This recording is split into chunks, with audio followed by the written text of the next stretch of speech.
Sir నమస్తే Varma sir జరుగుతున్న పరిణామాలు ఆంధ్రప్రదేశ్లో ముఖ్యంగా కవిత బెయిల్ మంజూరైంది.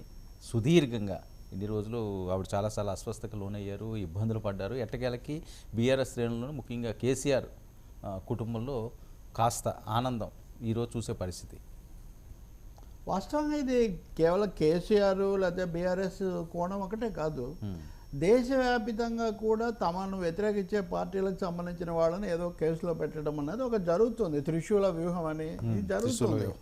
అది కాంగ్రెస్ పార్టీ కూడా దాన్ని విమర్శిస్తుంది. వర్మ, ఆశ్చర్యం కలిగే విషయం ఏంటంటే కాంగ్రెస్ బీఆర్ఎస్ కూడా కలిసి సుప్రీంకోర్టులో కేసేసాయి అంతకుముందు. సిబిఐని, ఈడీని, ఐటీని దుర్వినియోగం చేస్తుంది కేంద్రం అని. కానీ అదే రాష్ట్రానికి వచ్చేసరికి మటుకు లిక్కర్ కుంభకోణం ఖాయం అయిపోయినట్టు, మొత్తం దాంతోనే బీఆర్ఎస్ భవిష్యత్ అంతా ముడిపడి ఉన్నట్టు, దానికోసమే అసలు బీఆర్ఎస్ను బీజేపీలో లీనం చేయడానికి కూడా సిద్ధమయ్యారని చాలా ప్రచారాలు, చాలా కథలు, ఊహాగానాలు జరిగాయి. ఇప్పుడు దాదాపు బెయిల్ అనేది bail is the rule and jail is an exception అని సుప్రీంకోర్టు మనీష్ సిసోడియా కేసులో కూడా మరొకసారి ఈ మధ్యనే చెప్పి మరీ విడుదల చేసింది. సిసోడియా ఏడాదికి పైగా జైల్లో ఉన్నారు, ఉప ముఖ్యమంత్రి. రాజీనామా కూడా చేశాడు ఆయన.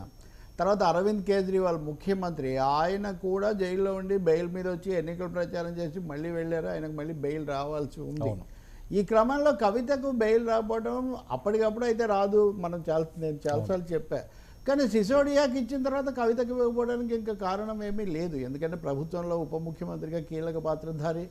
వీటన్నిటిలో ముఖ్యమైన అంశం ఏమంటే సాక్ష్యాధారాలు నిర్దిష్టంగా లేవు. ఓకే, ఢిల్లీ లిక్కర్ స్కామ్ అనేది దేశవ్యాప్తంగా చర్చ జరుగుతుంది. సహజంగా లిక్కర్ కావచ్చు, కాంట్రాక్టులు కావచ్చు, వీటన్నింటిలో సొమ్ములు చేతులు మారుతాయి, వాళ్ళు ఇదంతా నిజమే. కానీ మనీ ట్రయల్ అంటారే, డబ్బు ఎవరికి ఇచ్చారో, అది ఎక్కడికి పోయింది, దీన్ని నిరూపించే సాక్ష్యాధారాలు మటుకు వాళ్ళు ఏమీ ప్రజెంట్ చేయలేదు. అదిగో అరుణ్ పిల్లి చెప్పాడు, లేకపోతే ఇంకొక మాగుంట రాఘవ చెప్పాడు, ఇలా ఎవరి పేరులో చెప్పి బుచ్చిబాబు, అలాగే మా ఆడిటర్ అరెస్ట్ కావటం. సో ఈ సంచలనాలు ఏ సంచలనమైనా అంతే. నేను మీడియాలో అది వన్ డే స్క్రోలింగ్ సంచలనమా లేదా 4 రోజులని తప్ప వాటి మీద పెద్ద పెద్ద కథనాలు బిల్డప్ చేసుకోవడం ఉపయోగం లేదు. ఎందుకంటే చట్టం ముందు నిరూపణ కావటం ముఖ్యమైనది. ఇప్పుడు జస్టిస్ గవాయ్ చాలా సీనియర్ ఆయన, ఇంకొక ఆయన జస్టిస్ విశ్వనాథన్, వాళ్ళ ధర్మాసనం గంటన్నర సేపు విచారించిన తర్వాత బెయిల్ మీద విడుదల చేయమని చెప్పింది. బెయిల్ మీద విడుదల అయితే కేసు కొట్టేసినట్టు కాదు. ఓకే, కానీ అదే సమయంలో అరెస్ట్ చేసినంత మాత్రాన కేసు రుజువు అయినట్టుగా కూడా కాదు. ఎవరి విషయంలో అయినా ఈ ఫండమెంటల్, ఈ ప్రాథమిక సూత్రాన్ని మనం గుర్తుపెట్టుకోవాలి. అవతల అస్మదీయులు అయితేనేమో అన్యాయం, తస్మదీయులు అయితేనేమో న్యాయం అని చెప్తే కుదరదు. కవిత బయటికి రావడం అనేది ఆలస్యం అయింది. మార్చి 15 అరెస్ట్ అయింది ఆమె. అప్పటి నుంచి 5-6 నెలలు గడిచిపోయింది. ప్రతిసారి కొంత ఉత్కంఠ కూడా. ఇప్పుడు కేటీఆర్, హరీష్ అక్కడికి వెళ్ళటం, మీకు బీపీ పెరిగి 2-3 సార్లు తీసుకురావడం. ఢిల్లీ కోర్టులో ముకుల్ రోహతగి, ఎవరైతే స్కిల్ కేసులో చంద్రబాబు వ్యతిరేకంగా అక్కడ వాదిస్తున్నాడో ఇప్పటికీ కూడా ఆయనే, ముకుల్ రోహతగి కవిత తరఫున ఆయన వాదించారు. ఆయన పలానా దీని కింద ఉపశమనం ఇవ్వండి, అది కూడా కాకుండా మహిళ ఆరోగ్యం బాగాలేదంటే ఆమె మామూలు మహిళ కాదు, ఆమె చాలా శక్తివంతమైన మహిళ, షీఈ్ వెరీ పవర్ఫుల్ లేడీ అని సిబిఐ కానీ ఈడీ కానీ వాదించింది. అప్పుడు ఆయన what is the difference between a powerful lady and normal lady? చట్ట ప్రకారం దాంట్లో ఏం లేదు. మీరు సిసోడియాకి కూడా బెయిల్ ఇచ్చి కవితకి ఇవ్వకపోవడానికి కారణం లేదు. మీ దగ్గర ఆధారాలు ఏమీ, నిర్దిష్టమైన ఆధారాలు ఏమి లేవు. కేజ్రీవాల్ మీద కూడా ఏమీ లేవు. సో వాళ్ళని ఎన్నికల ముందు ఫిక్స్ చేయడం కోసం జరిగిన ఒక పెద్ద వ్యవహారం ఇది. మీరు చూడండి, ఇందులో మాగుంట శ్రీనివాసులు రెడ్డి, ఆయన చక్కగా ఎన్డీఏ ఎంపీగా ఉన్నాడు. అవును. ఇప్పుడు ఎవరైతే దీనికి కింగ్ పిన్ అనేది ఎక్కువ ప్రధానంగా ఉన్నారని భావించబడుతున్నారో ఆయన చక్కగా పాలక కూటమిలోనే ఉన్నాడు. కాబట్టి తెలంగాణలో కూడా మనం ఒక కథ వింటాం కదా, కవిత బెయిల్ కోసమే వీళ్ళంతా అయ్యారని. అంత అవసరం కూడా లేదు, ఎందుకంటే బెయిలే కానీ కేసు కొనసాగుతూనే ఉంటుంది. సో ఇది ఒక ముఖ్యమైన అంశమే.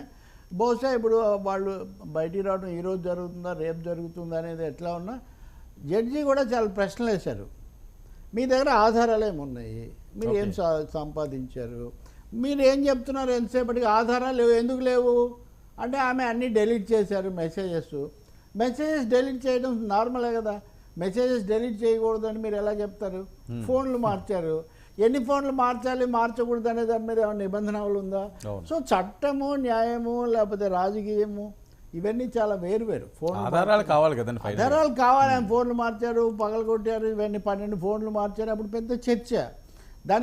దానికి ఏంటి ఆధారం? ప్రతిదీ ఆధారాలు చెరిపేశారు, ఆధారాలు తగలబెట్టేశారు అంటే అది కుదరదు కదా. మీరు ఆధారం ఏదో ఒకటి కనీసం దానికి అంతకుముందున్న పూర్వాధారం అన్నా మీరు చూపించాలి. కాబట్టి కవిత బయటకు వచ్చినా కేసు అయితే కొనసాగుతుంది, అందులో సందేహం లేదు. ఢిల్లీ ఎన్నికల్లో ఆప్ను ఎదుర్కోవడం అనేది బీజేపీకి లక్ష్యంగా ఉన్నంత వరకు లిక్కర్ స్కామ్ అనేది ముగియదు. ఓకే, కవిత బయటికి రావడం నిజం, లిక్కర్ స్కామ్ కేసు ఏదో రూపంలో కొనసాగించే ప్రయత్నం మటుకు జరుగుతుంది, కానీ బలహీనం అవ్వచ్చు.